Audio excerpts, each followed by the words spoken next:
Hello students, आज हम provide करने वाले हैं आपको class 12 chapter 1 electric charges and fields के बेहतरीन नोट्स। ऐसे नोट्स हैं जो आपके नीट, आपका जेई एडवांस और आपके क्लास 12 बोर्ड एग्जाम के पॉइंट ऑफ व्यू से बेहतरीन नोट्स हैं। इसमें मैंने न्यूमेरिकल्स जो नीट में आए हुए न्यूमेरिकल्स हैं प्रीवियस ईयर्स के, आईआईटीज में आए हुए जो न्यूमेरिकल है प्रीवियस ईयर्स के, प्लस बोर्ड में आए हुए जो न्यूमेरिकल्स हैं प्रीवियस ईयर्स के, उसको भी यहाँ इंक्लूड किया गया है। लंबा हो सकता है आपका चैप्टर फर्स्ट, हो सकता है 30 से 35 पेज में जाए, लेकिन इसमें जो न्यूमेरिकल आपको मिलने वाले हैं वो बहुत ही अच्छे न्यूमेरिकल मिलने वाली है। चलिए स्टार्ट करते हैं, देख लेते हैं किस तरह की ये नोट्स है। सबसे पहले way to charge, charging by induction direct method है, charging by induction and charging by friction, ये तीनों ही आपके सिलेबस में हैं। इसके बाद आता है आपका कूलम लॉ। यहाँ से आप डिस्क्रिप्शन में मैं आपको लिंक भी दे दूंगा, यहाँ से आप मेरे टेलीग्राम चैनल को ज्वाइन करके उसको डाउनलोड भी कर सकते हैं। अगर आप पॉज करके नोट करना चाहते हैं तो पॉज करके भी आप इसको आसानी से नोट कर सकते हैं।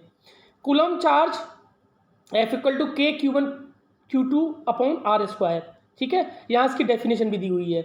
इसके बाद ये relation between F and R, ठीक है, इंटरमोलिकुलर जो सेपरेशन होता है, फोर्स होता है, और इंटरमोलिकुलर जो स्पेस होता है, उनके बीच का ये ग्राफ है, ठीक है। इसके बाद वेक्टर फॉर्म, ठीक है, बिल्कुल एनसीईआरटी के लाइन बाय लाइन है, बहुत इंपॉर्टेंट नोट्स हैं, आप देखेंगे तो बहुत बेहतरीन नोट्स हैं, मज़ा आ जाएगा आपको देख के। इसके बाद नेक्स्ट सिमिलैरिटी, इसके बाद लिमिटेशंस ऑफ कूलम लॉ, क्या क्या लिमिटेशंस हैं। इसके बाद comparing electrostatic and gravitational force, दोनों लगभग सिमिलर फोर्स होते हैं, तो इनका कंपैरिजन भी यहाँ दिया हुआ है, इनकी सिमिलैरिटीज़ एंड इनकी डिससिमिलैरिटीज दोनों ही यहाँ पे दी हुई हैं।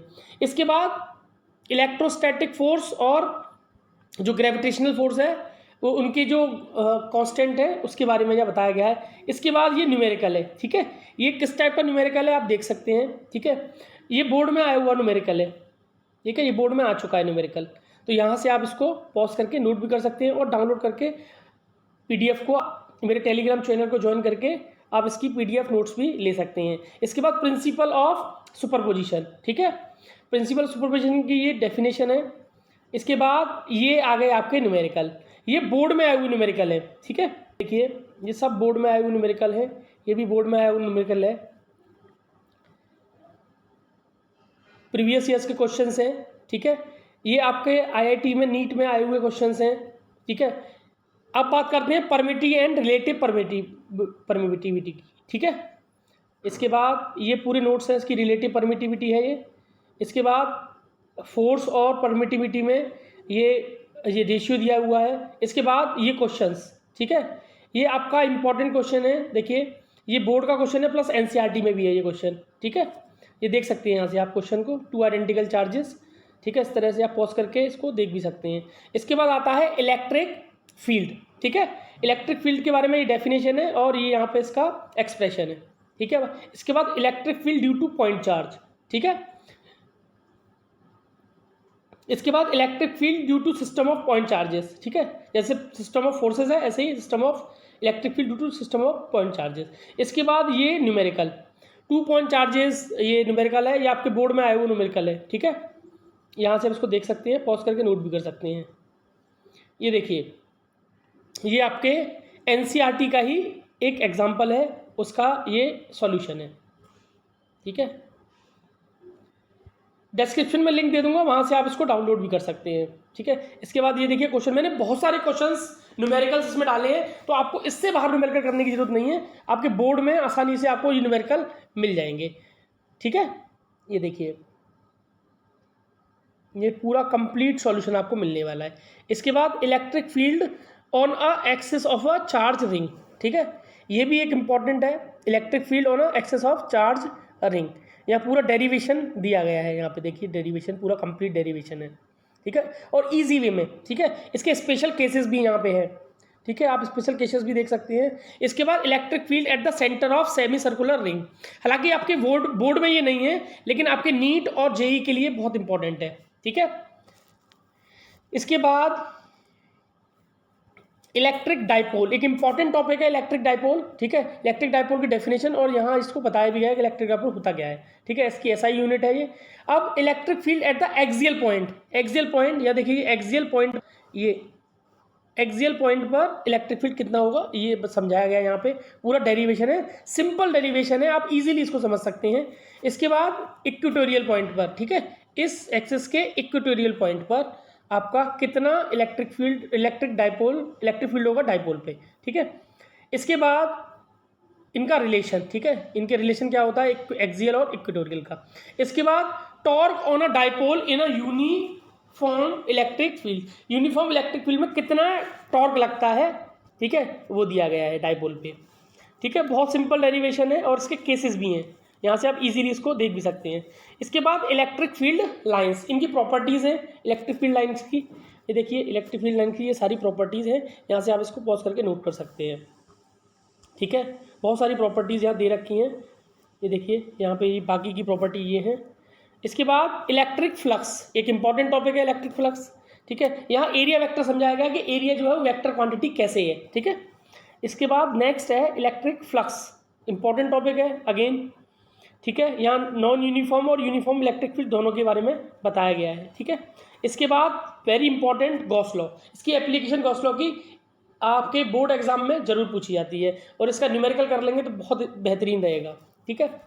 इसके बाद इसका ये प्रूफ है, हालांकि कोई लॉ का कोई प्रूफ नहीं होता, लेकिन इसके बाद यह देख सकते हैं ये बहुत सारे न्यूमेरिकल है इसके, और ये नीट और आईआईटी दोनों में आए हुए न्यूमेरिकल है, ठीक है। इसके बाद कंडीशन फॉर गॉस लॉ कब अप्लाई कर सकती है उसकी ये कंडीशंस है, ठीक है। कंप्लीट आपको यहाँ पे चैप्टर के नोट्स मिलने वाले हैं, बहुत इंपॉर्टेंट है। प्लीज़ वीडियो को लाइक कर दीजिए और चैनल को सब्सक्राइब कर दीजिए। इसके बाद देखिए ये बहुत बेहतरीन इंपॉर्टेंट है, ये आपके बोर्ड एग्जाम में आया हुआ क्वेश्चन है और कई बार रिपीट हो चुका है ये क्वेश्चन, ठीक है। इसके बाद इसका सॉल्यूशन है, ठीक है। इसके बाद application of Gauss law important है। इसके बाद सबसे जो पहली एप्लीकेशन है वो है field due to infinitely long charged wire, ठीक है। एक लॉन्ग चार्ज वायर के से कितना इलेक्ट्रिक फील्ड जनरेट होगा, ठीक है, और इसको हमें गॉस लॉ से करना है, ठीक है। गॉस लॉ की एप्लीकेशन है, तो यहाँ डेरिवेशन है, बहुत सिंपल डेरिवेशन है, आप इजीली इसको कर सकते हैं, ठीक है। E = lambda upon 2πε0r, lambda है यहाँ लीनियर चार्ज डेंसिटी, ठीक है। इसके बाद electric field due to infinitely charge plane sheet, ठीक है। वहाँ लॉन्ग स्ट्रेट वायर थी, यहाँ शीट है, ठीक है। शीट से कितना होता है E = सिग्मा अपॉन 2ε0, या सिग्मा क्या है सरफेस चार्ज डेंसिटी, क्लियर। बहुत इजी वे में समझाया गया है। यहाँ इनके क्वेश्चंस हैं न्यूमेरिकल्स हैं, ठीक है। ये बोर्ड में भी आए हुए न्यूमेरिकल्स हैं और प्लस आपके जो नीट और आईआईटी में आए हुए भी न्यूमेरिकल्स आपको यहाँ मिलने वाले हैं, ठीक है। यह देख सकते हैं आप, ठीक है। यहाँ पॉज करके नोट कर सकते हैं, नहीं तो आप PDF डाउनलोड करके इसको ईजिली कर सकते हैं, ठीक है। इसके बाद ये न्यूमेरिकल्स हैं, ये भी देखिए बोर्ड में आए हुए न्यूमेरिकल है, प्लस ये देखिए NCERT का न्यूमेरिकल है ये आपका, ठीक है। और ये आपके आईआईटी में एक बार आ चुका है, आपकी 2008 के आसपास आ चुका है। इसके बाद electric field due to charge sphere, तो हमारे जो सिलेबस में है वो होलो स्फीयर और थिन शेल है, ठीक है। ये सॉलिड स्फीयर नहीं है, ठीक है। तो हम सिर्फ होलो स्फीयर के बारे में बात करेंगे यहाँ पे, ठीक है। तो सबसे पहले electric field due to hollow conducting या नॉन कंडक्टिंग एक ही बात होती है, दोनों के लिए एक ही डेरिवेशन है, सॉलिड कंडक्टिंग स्फीयर और चार्ज स्फीयर सरफेस, ठीक है। यह देख सकते हैं, ठीक है। सबसे पहले आउटसाइड बाहर इलेक्ट्रिक फील्ड कितना होगा, ठीक है, उसके लिए डेरिवेशन है। इसके बाद इनसाइड उसके लिए डेरिवेशन है ये, ठीक है। यह देख सकते हैं बहुत इजी है, ठीक है। यहाँ फिर E और R में क्या रिलेशन है, किसके लिए स्फीयर के लिए, ठीक है। तो ये भी बहुत इंपॉर्टेंट है, ये बहुत इंपॉर्टेंट है आपके दोनों नीट JEE और आपके बोर्ड के एग्जाम के पॉइंट ऑफ व्यू से बहुत इंपॉर्टेंट ग्राफ है ये, ठीक है।